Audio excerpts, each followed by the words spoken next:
Good morning. Good morning. Welcome to Shawnee Mission Unitarian Universalist Church. Whoever you are, whomever you love, whoever you are on your life's journey, you are welcome here. We are so happy that you've chosen this YouTube channel, this Sabbath, this sanctuary and time. We know that you have so many options on Sunday, and that you choose to be here is something we celebrate. We extend an especially warm welcome to our visitors, anyone who may be watching our service online for the first time. If you'd like to follow along with the hymns using a hymnal and forgot to pick one up on your way in, please feel free to grab one from the back during the greeting here in a moment. We now invite everyone to greet each other in any way possibly can. Elbows if you're here, and if you're joining us online, please say hi in the chat.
Thank you.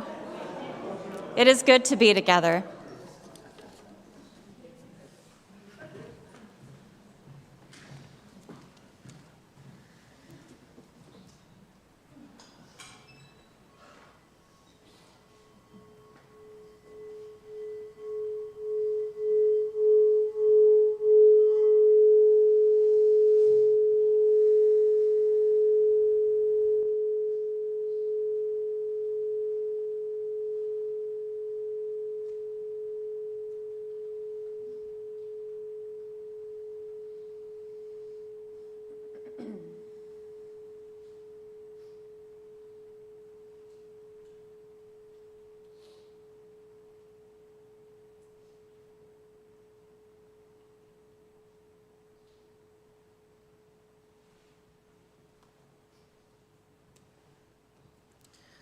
Our opening words come from Wendell Berry. At the start of spring, I open a trench in the ground. I put into it the winter's accumulation of paper, pages I do not want to read again, useless words, fragments, errors. And I put into it the contents of the light, of the sun, growth on the ground, finished with one of their journeys. To the sky, to the wind then, and to the faithful trees, I confess my sins, that I have not been happy enough, considering my good luck, have listened to too much noise, have been inattentive to wonders, have lusted after praise. And then upon the gathered refuse of mind and body, I close the trench, folding shut again the dark, the deathless earth. Beneath the soil, the old escapes into the new. Come, let us worship. Please rise as you are willing and able for our opening hymn, number 21, For the Beauty of the Earth.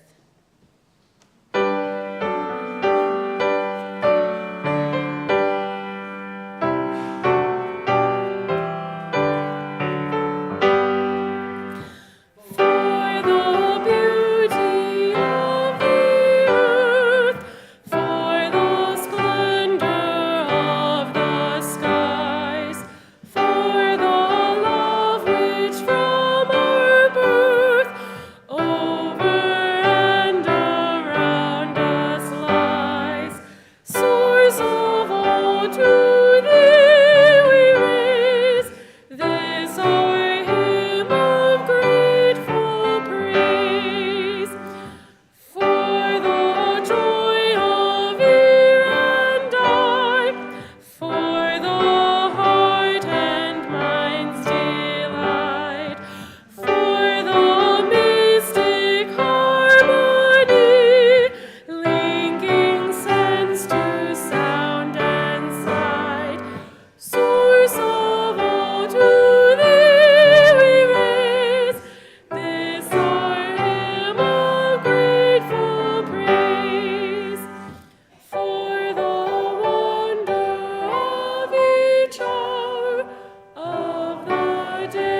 As Evan comes forward to light our chalice, we invite you to join us as we recite our covenant.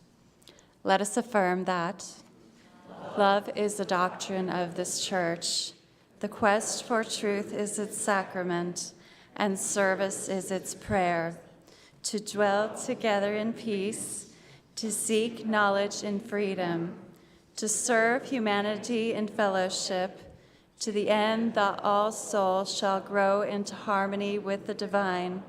Thus do we covenant in one another.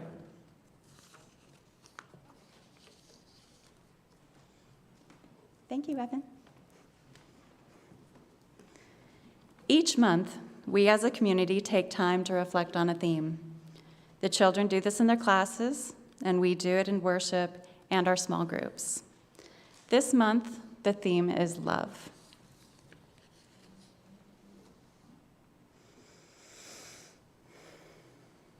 My love, the tree. My feet slapped against the pavement. Parking lot after parking lot laid out before me. No destination, no estimated time of arrival, just going. The cars practically stacked one on top of another, threatening a desire to reproduce. I shook my head at them disapprovingly and picked up my pace.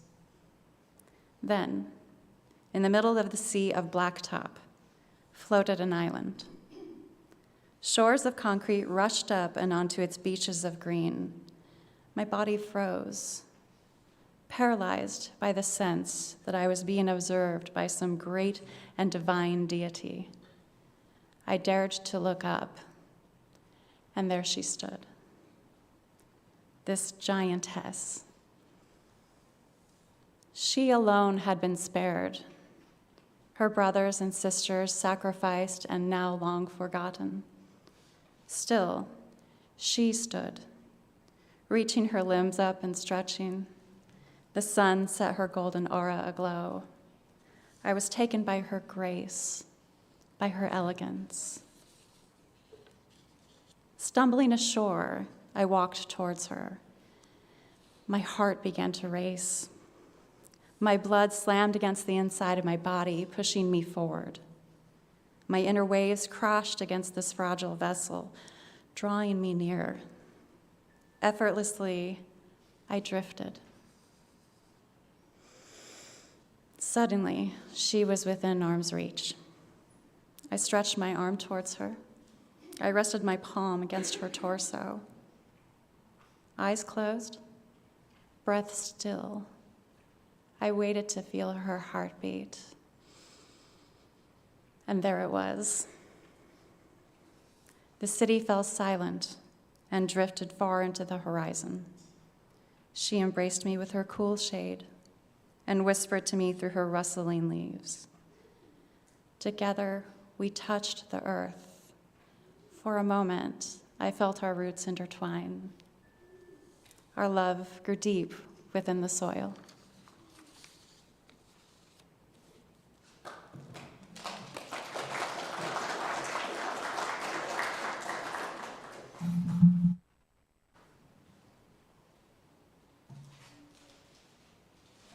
The children to join me at the front.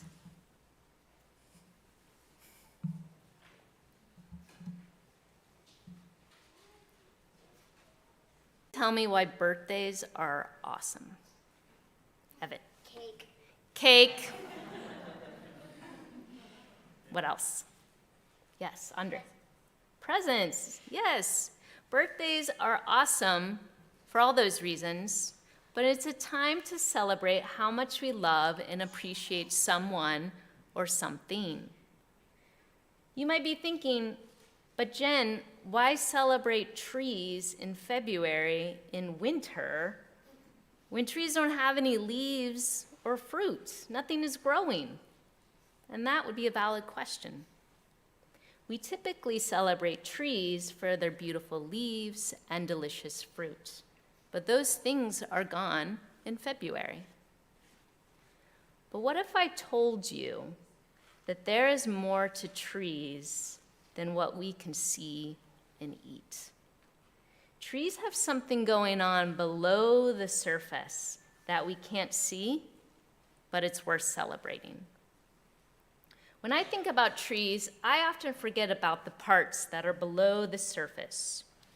Who knows what parts of a tree are underground? Evan? The roots.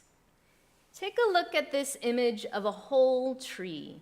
A tree's root system can take up just as much space as the trunk and branches, and the roots are just as interesting and amazing. As you know, trees make a lot of sugar, called sap, in the summer through photosynthesis. This sugar is the tree's food. But in the fall, when the temperatures begin to drop and things begin to slow down, any extra sap that the tree made, what's left over from the summer, travels down to the roots where it is stored in the winter until now in late February. Let's use our imagination for a moment and go below the surface to the tree's roots. You may want to close your eyes.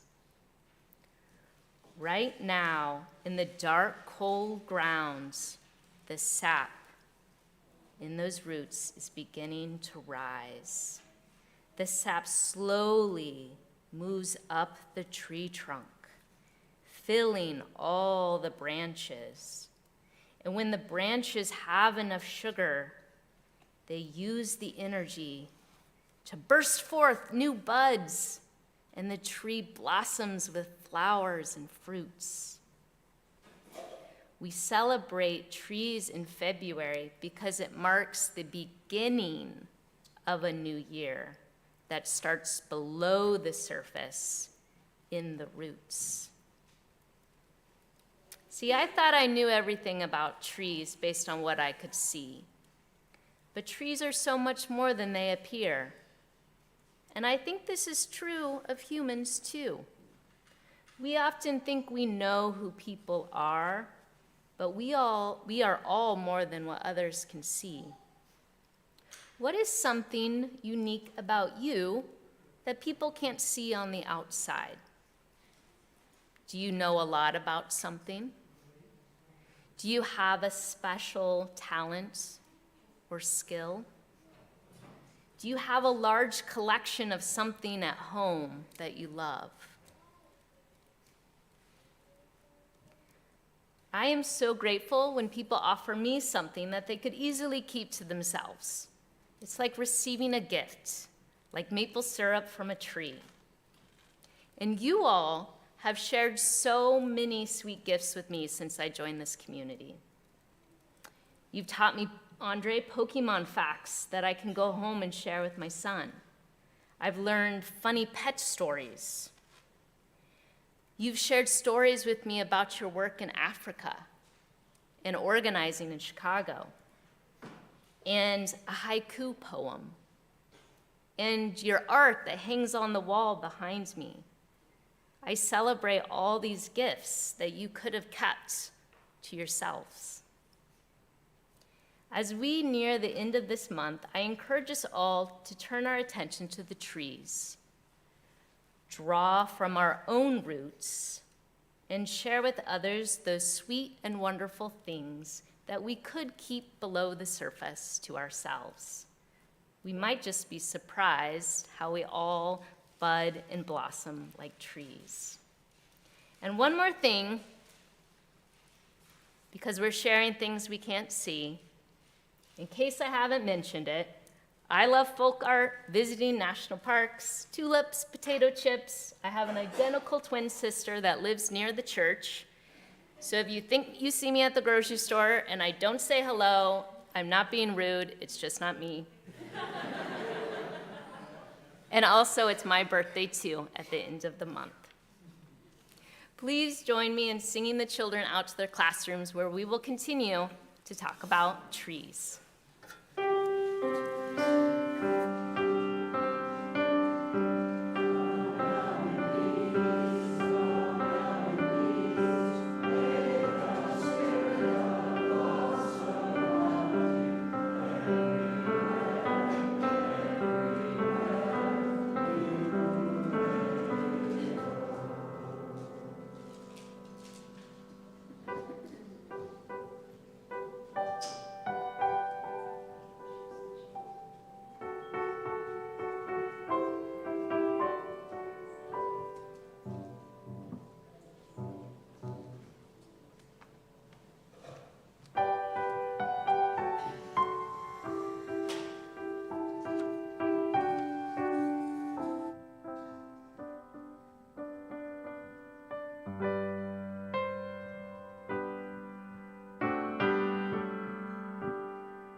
Let us take a moment to come more fully into this space.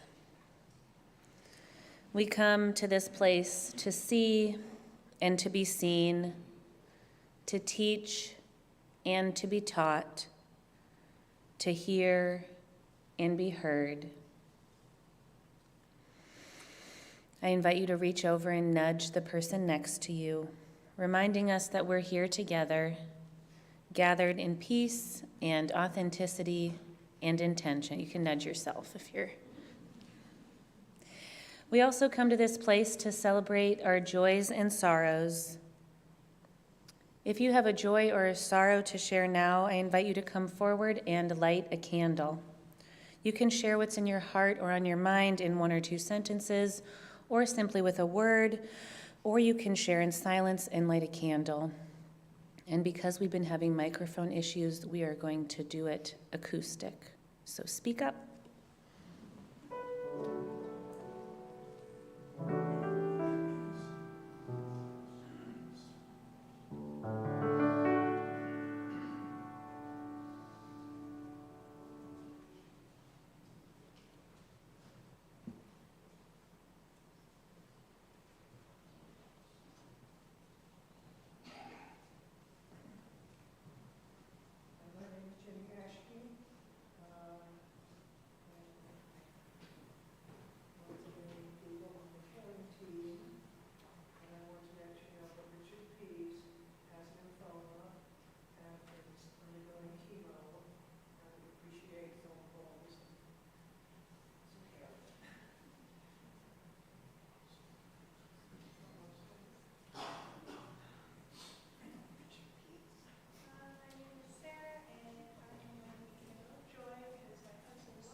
I'm Shannon, and I like this for hope for my friend Lisa Kennedy. She is at KMed for the next 4 to 6 weeks.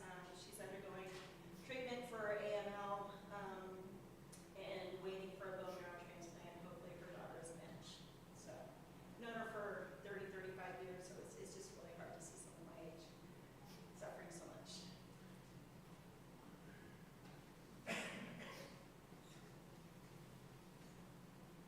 I light the remaining candles for the joys and sorrows that remain unspoken in the silent sanctuaries of our hearts.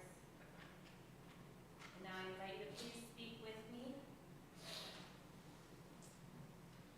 We hear your words.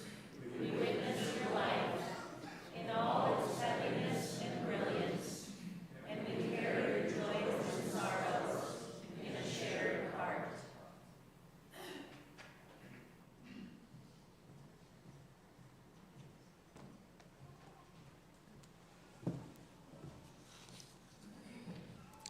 I invite you to put your feet flat on the floor. Close your eyes if you feel comfortable and take a deep breath.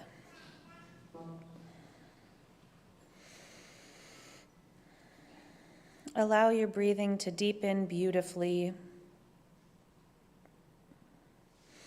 Wiggle your jaw. Notice an area in your body that is tense or tight and embrace it. Say, relax. It's okay to relax.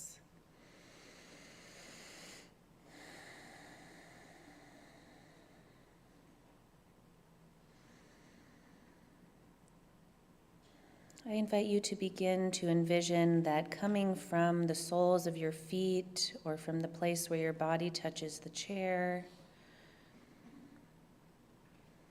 that you are becoming connected to the earth, glued or rooted down.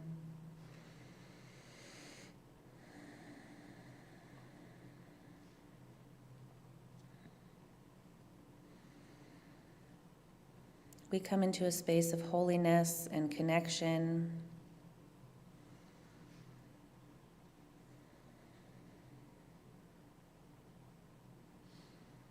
Opening your palms in your lap.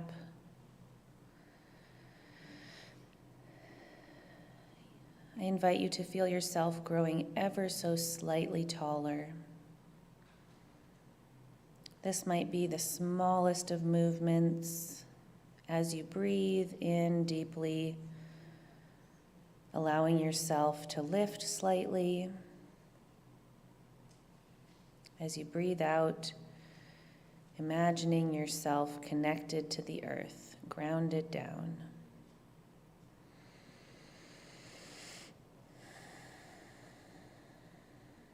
Letting the corners of your lips turn up.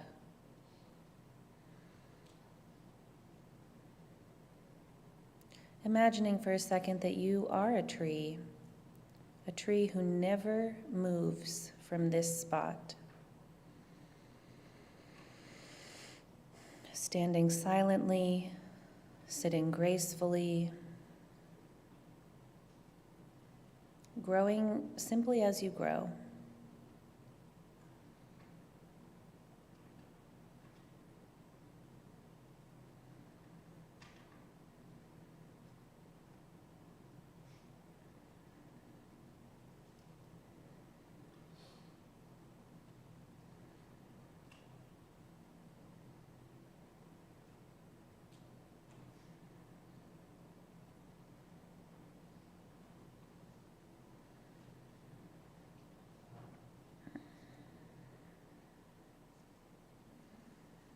And now as you sit or stand in your mind's eye as a tree, I'm going to read you a short vignette from Viktor Frankl, Holocaust survivor. While he was in the camps, he knew a young woman who died near him. He remembers that as she lay dying, she explained to him that in her former life, that she felt spoiled and didn't treat anything spiritual seriously. But he remembers that she then motioned with her finger toward the window of the barrack and said, "That tree there is my only true friend in my loneliness."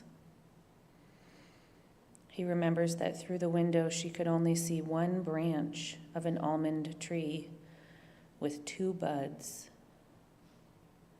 She told him, "I often speak to that tree."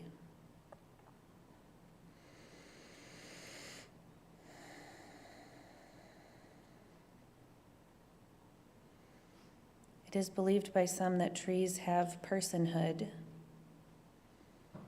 And I wonder if there is a tree in your own life that has been special to you. I invite you to draw into your mind's eye this tree.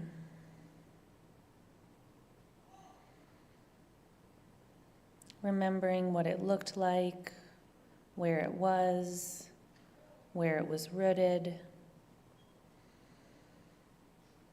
what its branches looked like, its leaves or needles.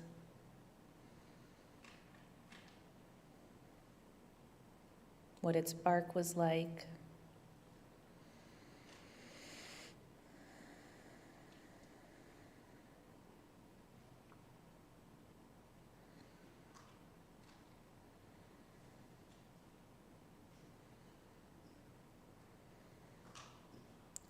And now I invite you to send this tree or another tree that you know is living a well wish, a thought, or a prayer.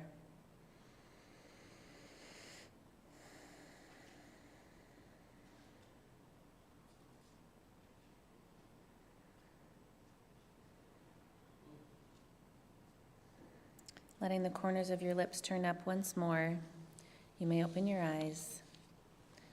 Blessed be, and amen. Please remain seated for our meditative hymn, number 396, I Know This Rose Will Open.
We have two readings today. The first comes from singer-songwriter Emily Scott.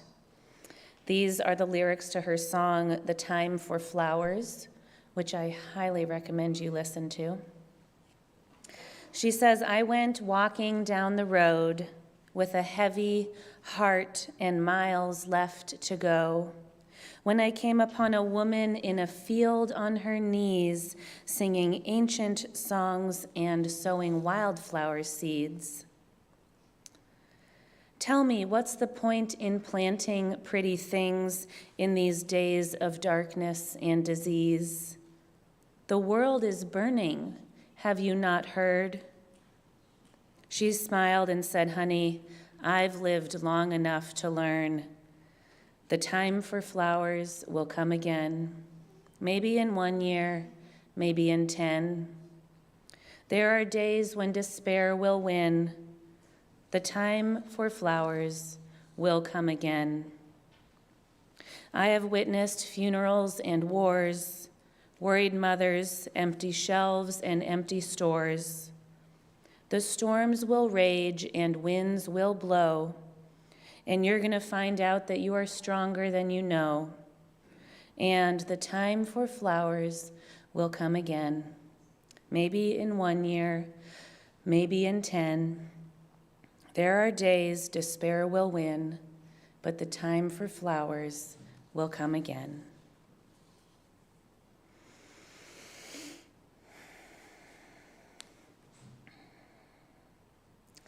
Our second reading comes from Rabbi Yohanan ben Zakkai, who lived in Jerusalem while it was being raided by the Romans, and the people were constantly hoping for the Messiah to return. Rabbi Zakkai said, if you have a sapling in your hand and are told, look, the Messiah is here, you should first plant the sapling and then go out to welcome the Messiah.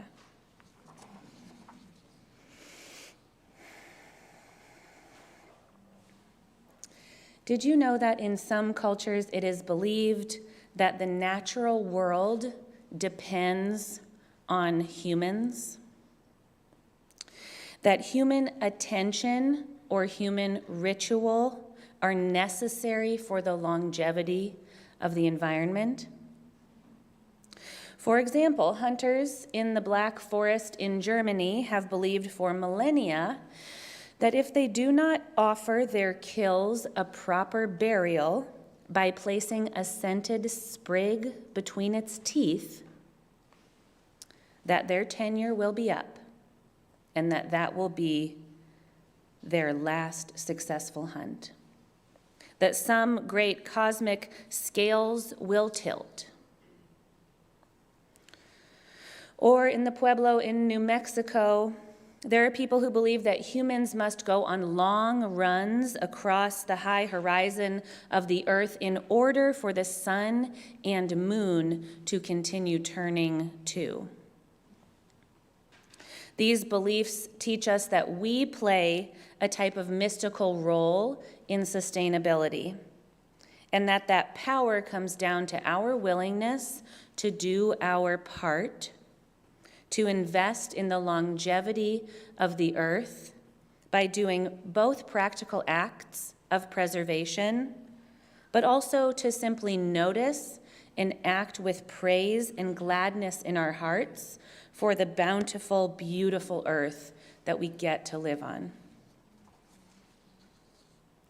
And thus, specifically today, we take this hour out of our hustling, bustling, high-tech lives to rest our minds upon the presence, majesty, and usefulness of longevity as a concept, which is so beautifully symbolized by our friends, the trees.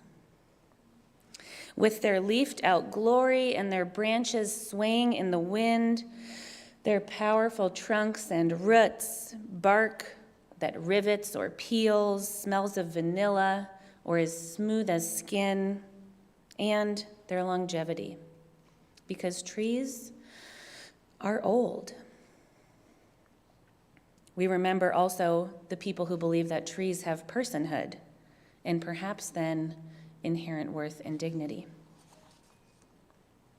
Now, this may seem like a simple topic to focus on for an hour, but in a culture that has become deeply anxious about the sustainability of the earth, we sure do spend a lot of time on our phones and a lot of time inside. It is very easy for us to believe that we are victim to a sickening planet and that we must accept the fate that makes envisioning a healthy, natural earth difficult.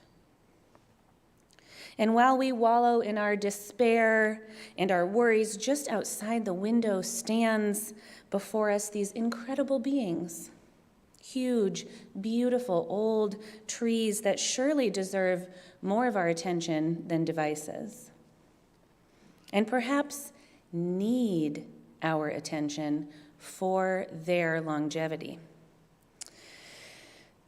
And not just the trees, but all the beautiful fruits of this earth, the bounty of resources that fuel our bodies and tie us in that interdependent web that give us longevity that we so often neglect to lift up, to praise, and to consider. But let us focus on the tree. For many trees live longer than any of us will. Those cottonwoods that dot the creeks in the Flint Hills are probably 75 years old. The low shrub of a peony can live to be 100, and that huge pin oak down the block from you could easily be 125. The giant old growth in the northern forests of Minnesota were saplings in the 1820s.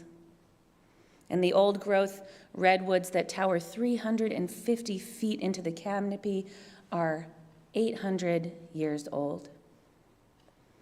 In North Carolina, there is a bald cypress that grows straight out of the water that has been dated back to the year 600 BCE. And in Utah, there is a colony of quaking aspens, each white trunk with its yellow, trembling leaves, connected as one organism underground that is considered to be the oldest living organism on Earth because it is 100,000 years old. Who here is 100,000 years old? We have just passed the holiday of the trees in the Jewish calendar, Tu B'Shvat, which is celebrated because at this time of year the sap is beginning to flow when it is frozen at night and thawing during the day. In the Jewish state of Israel, Tu B'Shvat is celebrated as an Arbor Day, where people plant trees, but the way I've always celebrated it taps into that ritual and human attention. I've always celebrated it around gratitude for the fruits of the trees, aka a feast. Perhaps I believe that the feast of Tu B'Shvat is like the hunter putting the sprig in the mouth of the fallen deer, that it somehow ensures my tenure on this earth through my act of reverence for this earth that sustains me. Now you've likely heard of the Passover Seder, but this word Seder really just means order, or a customary ritual process of eating a meal together. So when you have any Seder, it simply means that there's a liturgy to the way one eats. And so this celebration of trees is basically just ritualistically eating the fruits of trees and enjoying it. But of course, first, the Midrash instructs us how to set a beautiful table, specifically with candles and branches, flowers and spices, big jugs of water, grape juice, teas or wine and beer, and with a huge plate in the middle full of all the fruits of the land. Now, historically, the 7 categories that would be included on the plate would be the ones that are from the Middle East: wheat, barley, grapes, olives, figs, pomegranates, and dates in a huge vegan feast. But maybe here you start with something that honors our earth: maize, elote, corn on the cob. And then you simply logically go through all the fruits. First, you go through the ones with a hard shell and a soft inside, such as walnuts and citrus. Then onto the fruits without a protective shell but a pit in the center, so cherries, olives, mangoes, dates. Next, it goes to soft fruits which can be eaten whole, grapes, figs. And then lastly, fruit with a tough outer skin but a sweet inside, like a cactus or a banana. And as the fruit touches your lips, you offer words of praise, your little sprigs. For the words spoken at this table are thought of as the fruits of our lips. And participants are invited to offer verbal thanks for this delicious bounty, to be grateful for the wide variety of beings that ensure our longevity, and to take care to acknowledge where the things come from that sustain you. To open our minds to notice the way the plants care for us. The trees that made this chancel, the shrub of cotton that made this stole. And we do this all from a position of great humility.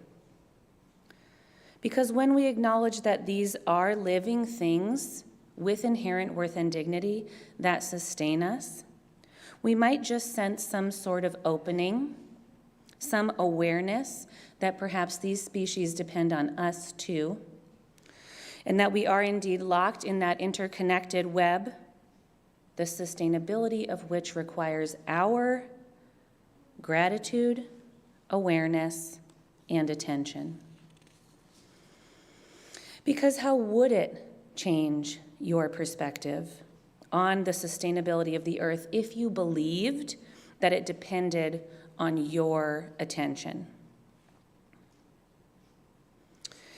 That even if the Messiah was to return, however that Messiah looks for you, even if the most amazing miracles that were bringing you great relief were occurring before your very eyes, that you would still feel that it was more holy to plant the sapling, that there would be nothing more pressing than doing your human part to give your gifts back to the earth, to undertake the great hope in love for a future that you and I will never, ever see.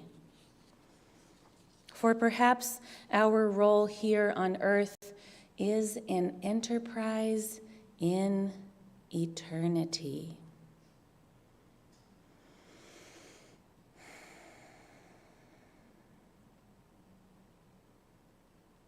Planting the trees in whose shade we will never see.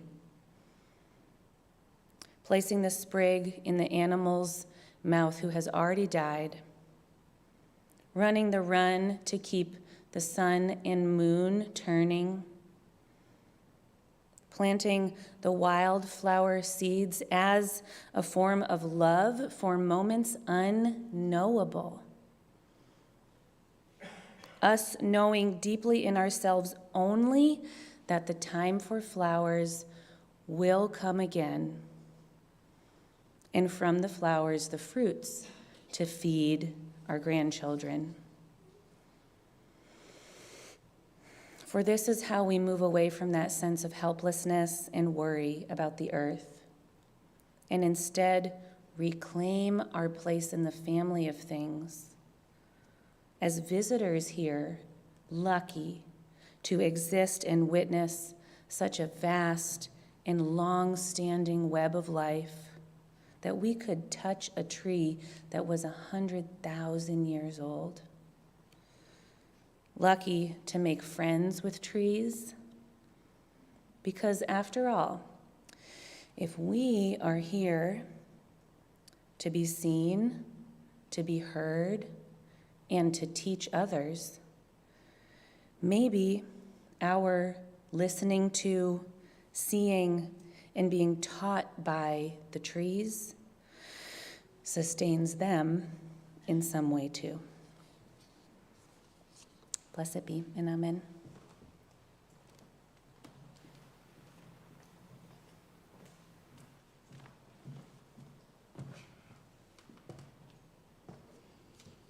The work of the church depends on us, our generosity of time, wisdom, and financial resources. We invite you to give generously to support the ongoing work of the church. The offering will now be given and received in grateful appreciation of our shared values.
We extinguish this flame, but not the light of truth, the warmth of the community, or the fire of commitment. These we carry in our hearts until we are together again.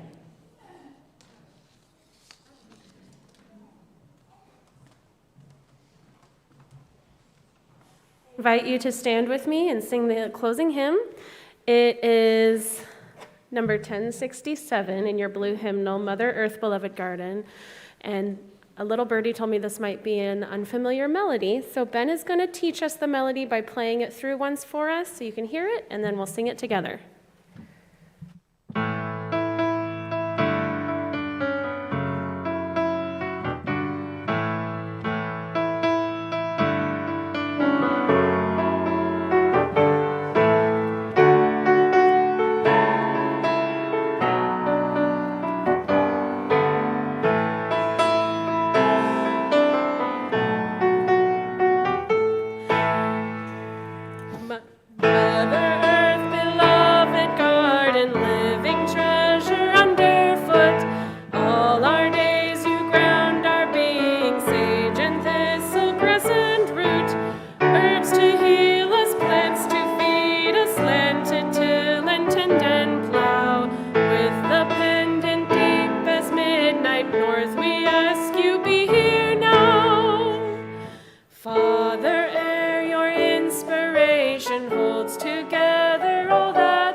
My challenge to you this week is to spend an hour outside every single day without your phone. We don't need proof you saw something beautiful.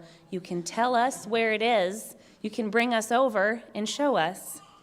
If you shoot for an hour and you get to 20 minutes a day, you'll have done yourself the greatest service in the world. And who knows, maybe you will have done the earth a service too. Go in peace.